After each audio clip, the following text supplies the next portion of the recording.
Hey Shelby, alright, so here is your past life spread.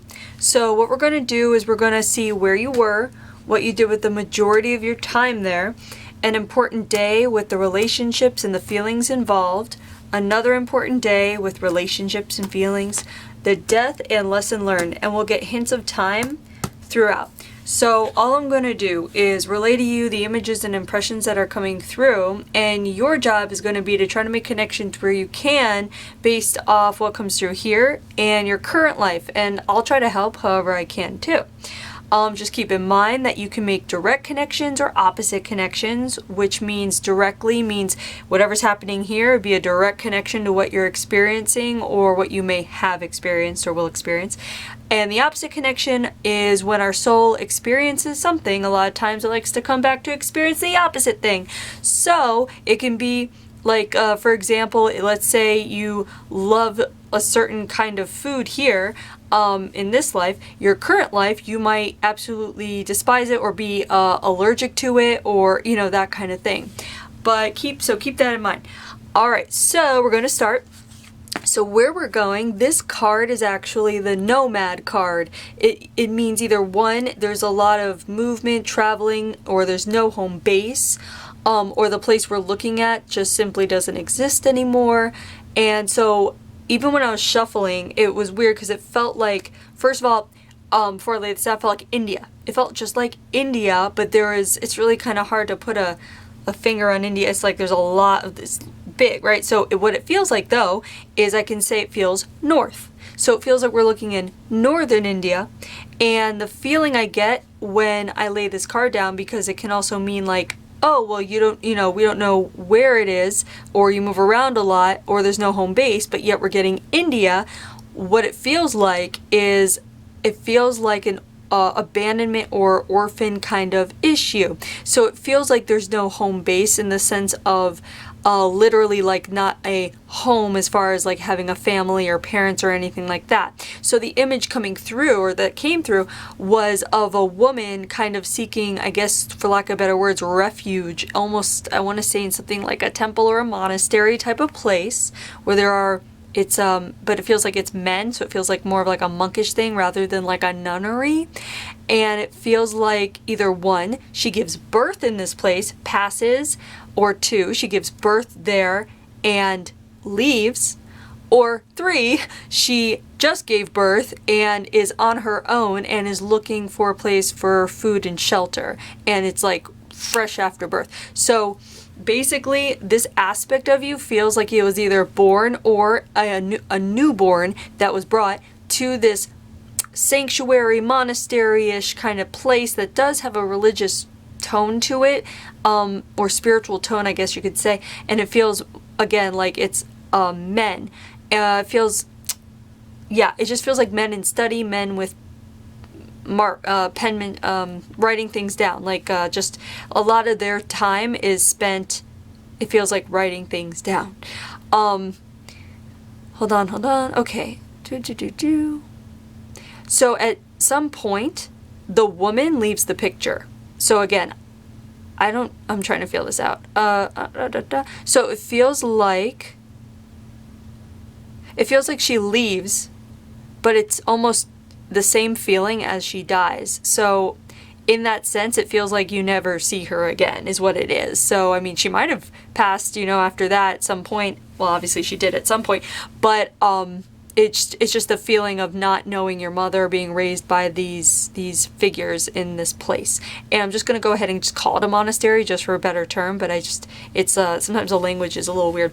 Anyway, so any connection you can make to this would be, for example, one, have you ever been drawn to India?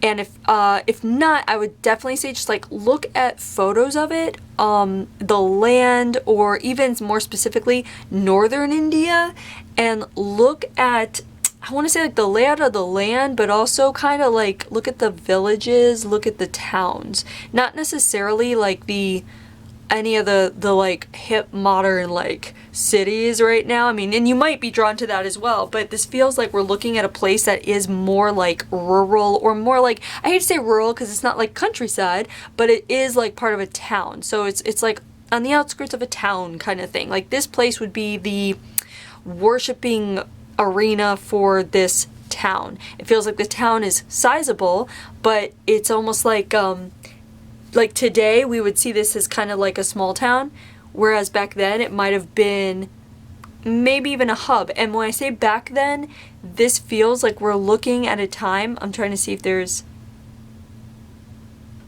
okay, it's almost like this place would have held off advancing with the rest of the world just for a bit of time. So let's say electricity hits the world and everyone's using electricity in the Western world, right? This place would not have used electricity at the time when electricity was around, so that's why it's a little hard to place the exact time, but it's that feeling. So this very well could be, I want to say, like 19th century, maybe beginning 19th century, or even mid to end 18th century. So we're looking at like end of 1700s or beginning mid 1800s is when we're kind of like plopping in to that area, okay? Which, by the way, could be a connection if you like that time period. For example, some people like learning about certain time periods in school or whatnot. If that's intriguing to you, that'd be a connection. 2 would be the India connection. 3 would be, I would even specify and go North India. So pull out a map and see what's over there and see if you've ever been drawn to anything over there.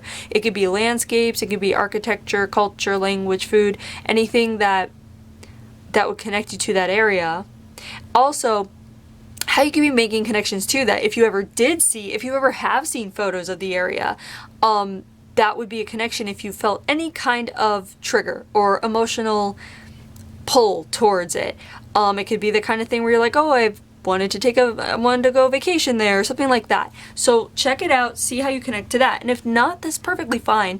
That's just a connection you could be making. Now, other connections you could be making could be, 1, you decided to incarnate in this life to a family that was very nurturing and very close, and it could be warm, or it could be close in the sense of being controlling. Whatever it is, if you find that you have a family that's maybe hovering or very in each other's business, that would be a connection because of the lack of typical family you had here.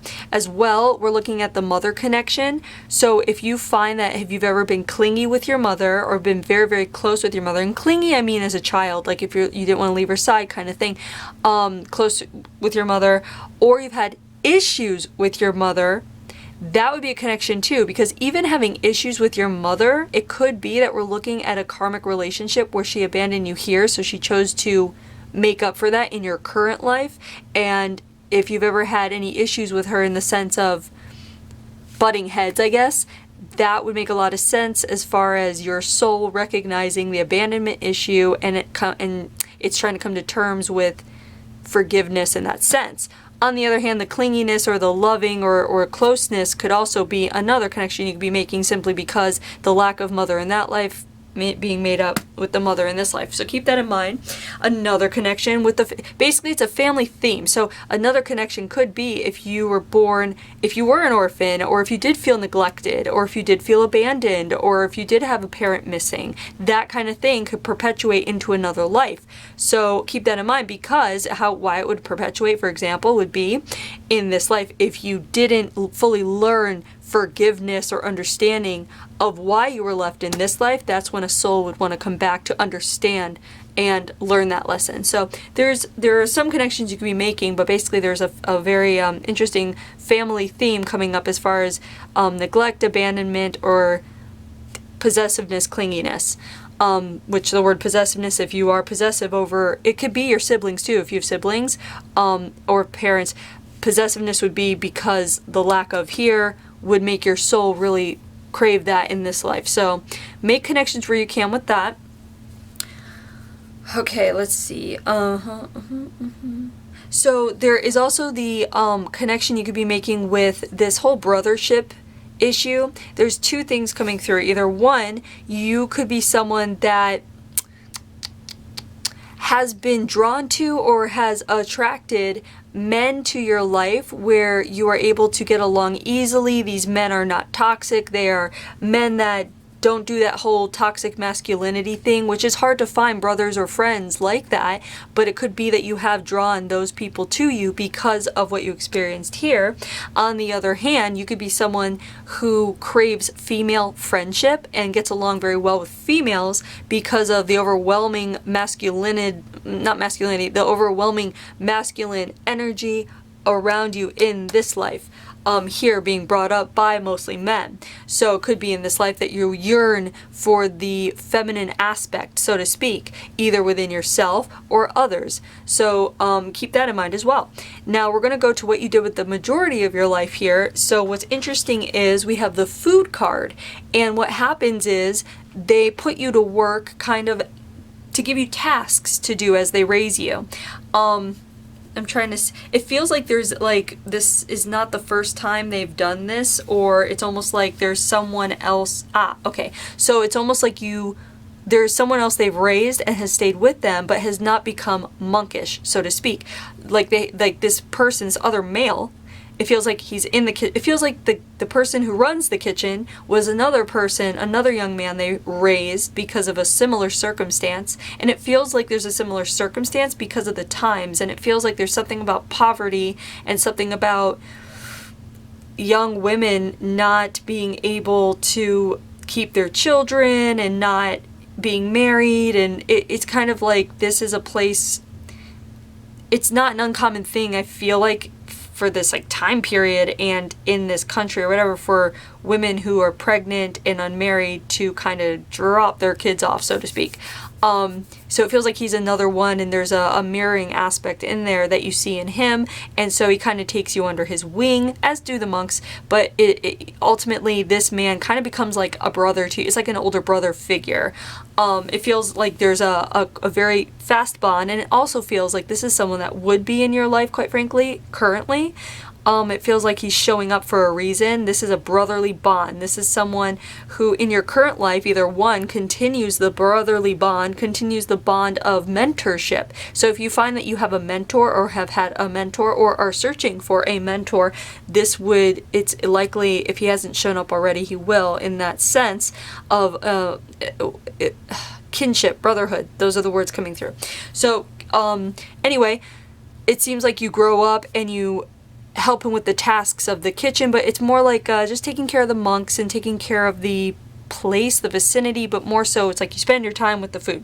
So there's something about the food that's very important. It's not just about whipping together food. There's something about being mindful with the food, because it feels like there's a sense of scarcity to it, but also it's like there's never not food. It's just you have to be creative with the food. So you might find in your current life that you do things that are a little outside the box, or it could be that you're frugal with things, like you know how to save things, or you know how to make things last longer, or you know how to turn a can of beans into, you know, a delicious something that people usually wouldn't eat, but they do because you're creative with it. So there's something about the spices and the herbs and the being resourceful. So if you find that you are resourceful in this life, it stems from here. There's this sense of learning to be resourceful with what little you have, but also learning, what is it? It's about, yeah, there's so little, but there's also creativity in that, and so with that comes a positive spin on what many would think is negative. So if you find that you're able to see the silver lining of life in this life, in your current life, this would stem from here. On the other hand, this could also be a message for you to make sure that you are focusing on the silver lining of every situation or experience that comes along that might kind of seem hard or challenging, or could be easily taken as negative, whether it's not getting along with someone, having hard relations with someone, not attaining the things that you want to attain at the moment. There's a silver lining to it, and it's definitely like it's like a message saying make sure you're focusing on this, because that will quicken the manifestation, that will quicken the growth and development in yourself when you learn to train yourself to focus on the silver lining, the better aspects, the more positive aspects of every situation. It's not saying to neglect things that need to be taken care of, but it is saying do not dwell on the negative aspects of things, because it's almost like a little bit of a test, not in a bad way, but just like, hey, there are always things you can dwell on, but are you going to? That's what I feel like is coming through. Then there's also something about the food and the mindfulness of the food. So there's this message too, to be mindful of what you're eating. To be mindful of what you're eating, not just what you're eating, but how you're eating it, and something about this progressing your development in great ways, producing like clarity, organization of the mind, clearing out space in the body and the mind. It's like if you take time, it's something about focusing when you eat. Focus on the food, focus on the eating, the actual eating of the food. Don't be distracted by things like television. Even if you can do one meal a day where you are not conversing with anyone while you're eating, so you can focus on the food and focus, it's like not just the food. I want to say, honestly, this might sound crazy, but it's like focusing on the chewing and the swallowing and following the food down your body as long as you can. What am I trying to say? It's something about the process. So it's just a message of making sure you're focusing on the whole process of the food and being very mindful of the process of the food, because it's like important not just for this, but also for, it's like not just for your body, but it's also for like development, for health, for mental clarity, for something about helping get rid of the mental chatter when you're able to focus on one thing. So I feel like this is an overall message of make sure you're practicing the art of being present and focusing, and this will take you further down whatever path you're going down right now, okay, in a good way. So keep that in mind, just like a little tidbit. A lot of times we get like formulas come through here and little like kind of like exercises and stuff come through, and that I feel like is one of them. Also, this can also be a connection for you as far as maybe you're just someone that's like a total foodie. Maybe you're totally into food. Maybe you love food. On the other hand, you could be someone that's sensitive to certain foods. Hold on. Yeah. Okay, so if your body is sensitive to very rich foods, this would actually be the reason why, because of the scarcity of foods, and it feels like the food you eat here is not that it's bland, it's just that it's almost like a very consistent thing every day. It doesn't really change up very much. So your system today, if you're having problems digesting or stomach issues or whatever, or indigestion, whatever it is, I almost feel like they want to say, try eating the same thing for a week and make sure these things like oatmeal and fruits and vegetables with not too much salt or not too much like sauce or not too, you know what I mean? Like, I know that sounds boring, but if you're having any kind of issues, or if issues come up soon or later with your stomach and digestion, whatever, try this for a week and see if it evens you out, see if the issues subside or lessen and that kind of thing. And if they do, then that would be a really good thing to follow. So keep that in mind, because sometimes these things trickle into other lives where, you know, if you're eating blandly in one life the whole life through, another life it's really hard to eat rich foods. Or it could be totally opposite, where it's like all you want is sugar and rich foods because you didn't get any here, you know? So keep that in mind as far as making those kinds of connections. And so we're going to go to the first important day. First important day here. So this is the so long farewell until we meet again card, and I'm trying to see what's coming through for here. Okay, so the guy in the kitchen, like your mentor, your brother, dude, he leaves. So here we're gonna see soulmate, and that's the relation, and the card is I can do it and confident card. Okay, so what has happened is it feels like he left to pursue either a relationship, to get married, a union, something having to do with another person. So it's almost like he is either urged to go find someone because he's feeling like a thing in his, it's like he's trying to describe to you something that you can't quite understand yet because of your age and your experience. And what it is it feels like it's like you have a conversation after many it's almost like years of him making little comments here and there. And then finally, like, there's a conversation you have, like, you sit down and you're having a conversation. It feels like over, like, wine or mead or some kind of alcoholic fermented thing. You're drinking, and there's this conversation you have. And he's saying something about a yearning to connect with the world, a yearning to be with someone, to create a family, that kind of thing. It's hitting him. I guess you could say the guy's clock is ticking is what it feels like. And it feels like the soulmate card is coming up in a couple of ways. One, the guy is describing wanting the connection with someone in the way where he wants to be in love, he wants the soulmate, he wants the family, he wants to meet that person, or he already has and he's going off to finalize it, to be with them, to go after that dream, right? In the other way it's coming up is it feels like the soulmate card's coming up because this man is a soulmate to you. And soulmate is not always romantic, but there's a soulmate aspect of being in the soul group, a soul family. This is someone you care deeply about. He's family. And it feels like, in a sense, like you're losing family again. So here we're seeing this theme in this life of losing loved ones by means that are outside of your control. So if you find that you have issues of control in your life, either when it comes to, it could be yourself, but other people, you know, controlling who you spend time around or controlling what others do, as far as if they're your friends, you might find yourself being kind of controlling or possessive over the choices they might make, or if they want to leave, or if they want to do something. And that's okay, you know, it's just, it is what it is, and this is where it would come from. And if not, that's fine. But there's something coming up here that has to do with being out of control. And it might even be the kind of thing where being out of control might be something that you fear. It might be something that makes you feel really, really icky.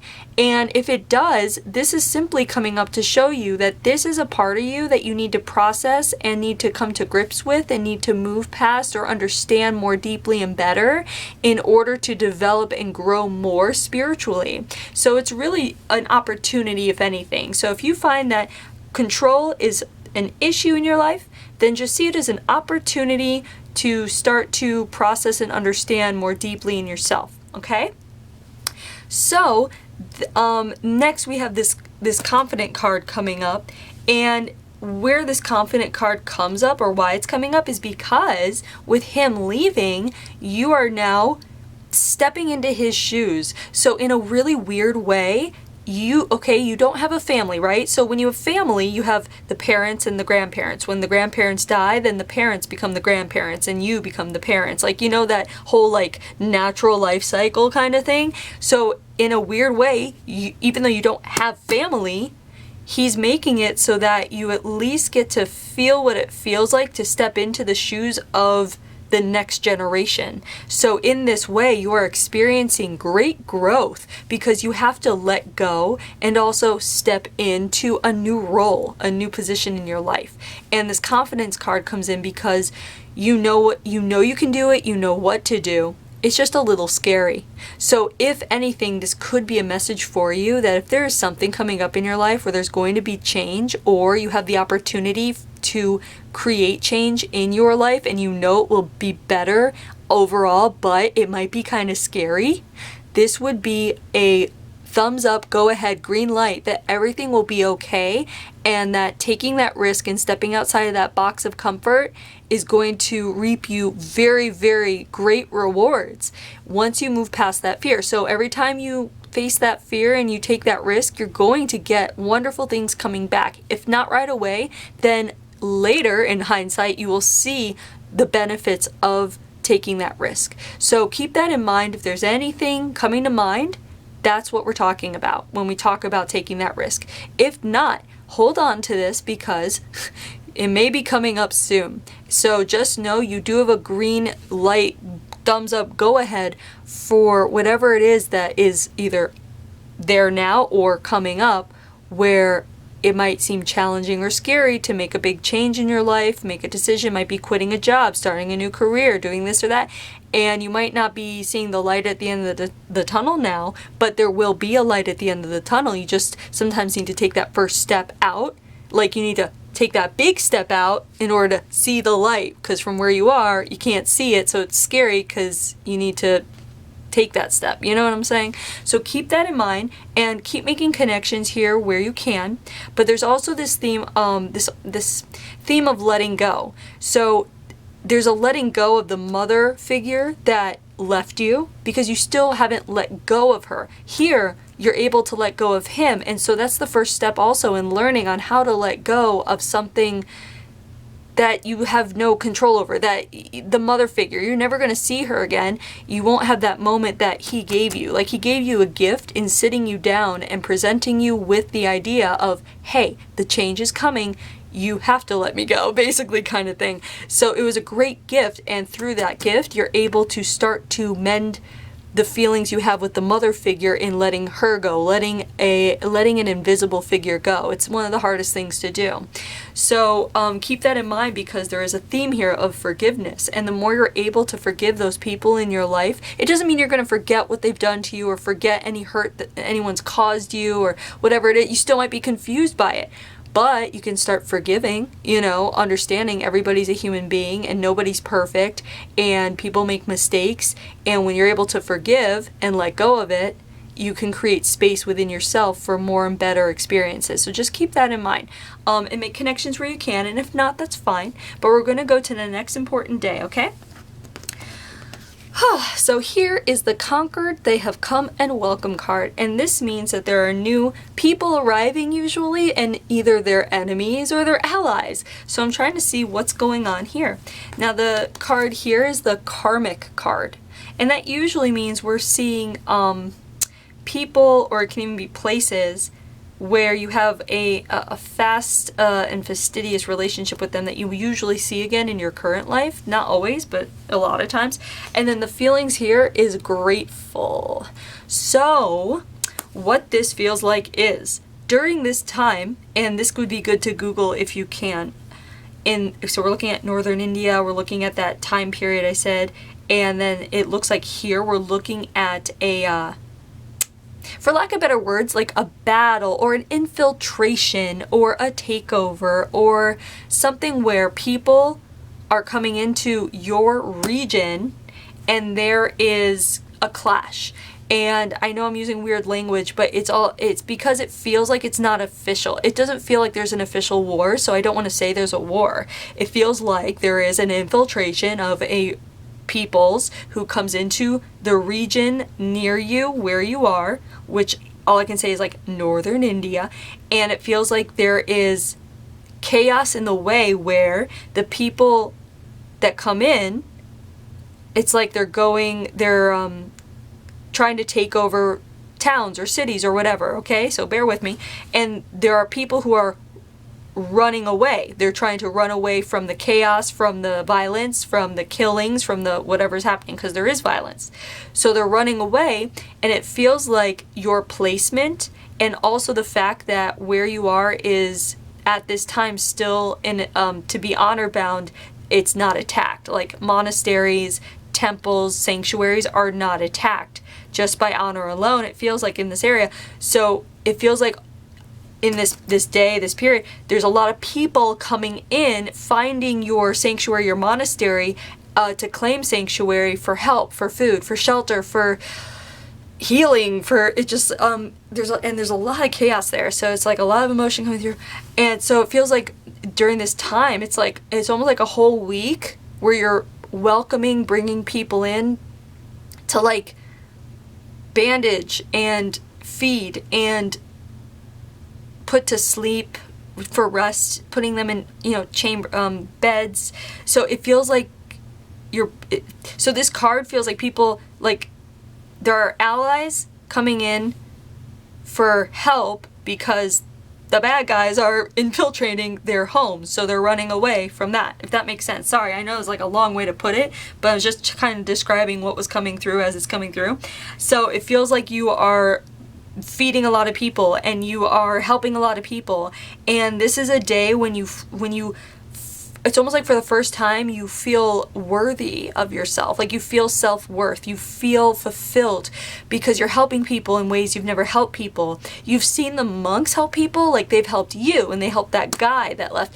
They've helped other people who have come and passed through. You've seen that, but and you've even fed, you know, stragglers, people, wanderers, you know, here and there, but never like this. So we're looking at like where the sanctuary is like at full capacity, even more. It's like 2 people to a bed kind of thing. Like they need help and you are helping. So anyway, this is a huge day when you realize I have a purpose. I have a purpose on earth. This is it. I want to help people. I am helping people. And it's this amazing feeling of being of service to others in ways you've only really seen the monks kind of be of service, and not even to this degree. So this is a huge moment for your soul. It's growing. It's like a big aha moment, like, whoa, this is what we're here for. We're here to help people. And it's I have goosebumps right now. Like basically it feels so good and my heart is so full. It's such a lovely feeling. So I want you to connect however you can with this, because it may be that you might be on the precipice of doing something with your life right now where you are able to help a lot of people. And that might be what we're talking about here as far as taking the risk into a new arena where you're able to fully focus on being of service to people in different ways. Who knows if that's the case? It feels really good here. And also this could, if not, that's fine, but this can also be connecting in a way where you might be wondering, what is my purpose? Or you might be wondering, I know my purpose, but when am I gonna like start fulfilling it? When am I gonna start feeling content? And I feel like it all starts now, and it all starts with taking that step outside the comfort zone, putting yourself, I want to say putting yourself out there, I just don't know what that means. So in whatever way that means to you. Now the karmic card, it feels like the karmic card is actually here because it's like you're fulfilling a karma here. So it's almost like this does not feel like it's connected to your current life. At least here, like it does feel like this person here and the mother figure, there might be some karmic stuff there maybe, but this karmic card is really with yourself, and it feels like we're actually, which I don't think I've gotten, at least not that I remember, where we're looking at karma being fulfilled here. Yeah, I have gotten that, but a long time ago. Anyway, karma being fulfilled here in the life we're looking at here. You're fulfilling karma. It's like you're paying back with all this service and you're not getting anything in return. It's like you're not really getting paid. I mean, or if you are, it's like, okay, you get some allowance or something. You know what I mean? It's not like you're making bukus off of the monks. Like, you know, it's just that you're being of service.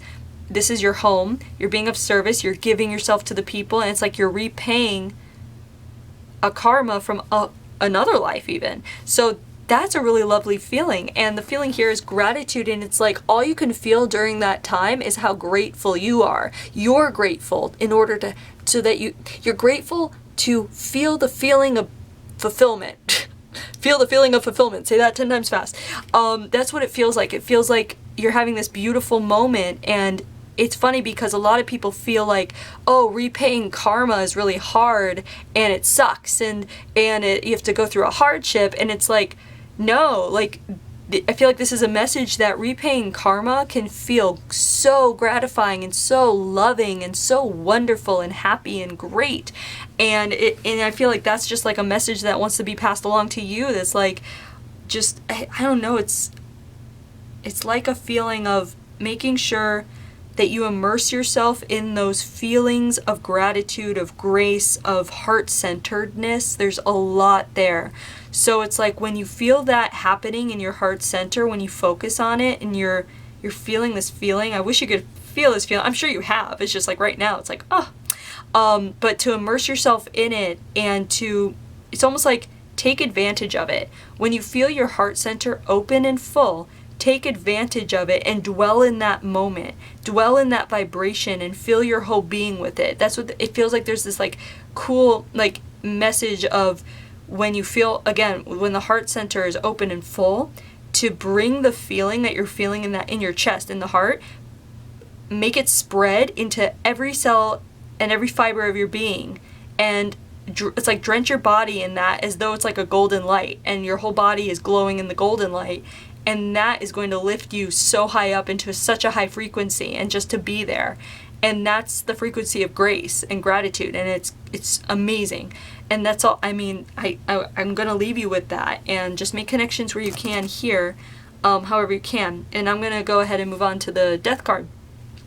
And so, that felt interesting. And so here, the death card, this is the murder card, but it's not always murder. It just kind of always, like, it means that there's intent behind it. So I'm just trying to see what is happening here as far as that goes.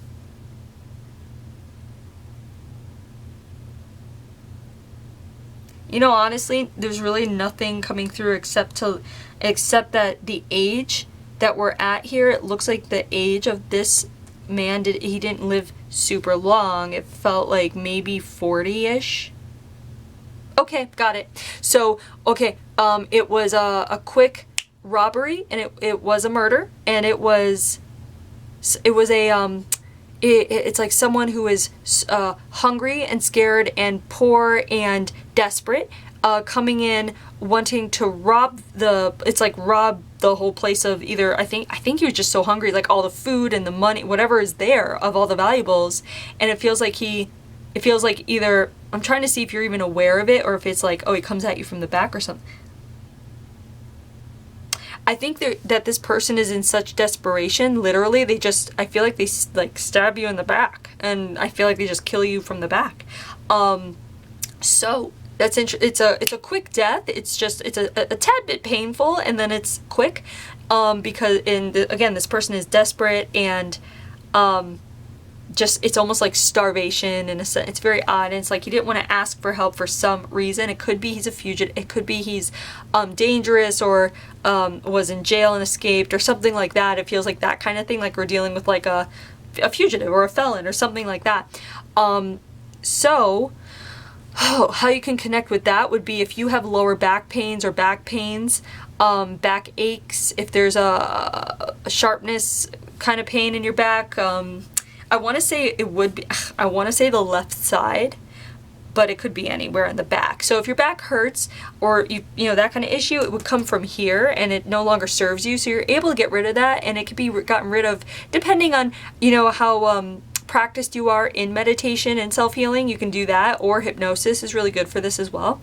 But keep that in mind as far as that goes. It can also be a connection if you find that you're paranoid, or if you're always watching your back for no reason, that kind of thing. So it could be a mental connection instead. And if none of the above, that's fine. It's just that would be the connection, if anything. Oh, it can also be a connection of if you find that you were, even from a child, like possessive, or didn't like to share, which is kind of would go against everything here, because it feels like you would want to share, quite frankly. But because someone wanted to steal from you, there could be a connection of you being very possessive of your property, or very protective. Actually, it wouldn't be possessive, it'd be more protective. So if you're someone that is like into security in your house, or security, like you like to take security measures, you like to you know, have a fingerprint to get into your computer, you know, that kind of thing, that would actually make sense too, regarding what happened here. And if not, that's fine, but just another connection you can make. So the lesson here is self-love, and it's really cool because it feels like it's connecting here, because it's talking about how this day of fulfillment that you felt helping others, serving others in this way, was so fulfilling for your own soul, that the overall message here is just a continuation of that, of understanding how serving others, helping others is showing self-love, because we are all connected. That law of one, if you haven't read, you know, the law of one, I think is by like something Ra or something like that. There's that book out there, but how we're all connected, I'm sure you understand that. And that's what this is talking about, is to, like, remember that we are all connected. We're all of the same source energy. And so if you want to see fulfillment in your own life, don't hesitate to help others, to give to others, to give love to others. It does not mean helping others and giving to others in a way that would deplete yourself. You know what I mean? Like depleting your energy. Make sure you do have healthy boundaries, but you will find self-love in the giving and serving of others as well. But make sure you are giving and serving yourself as well too. It's not selfish to do so. So keep that in mind and keep making connections where you can with that, okay? So there is your past life. I hope you enjoyed it. I hope you're able to make some connections here, and thanks for letting me read you.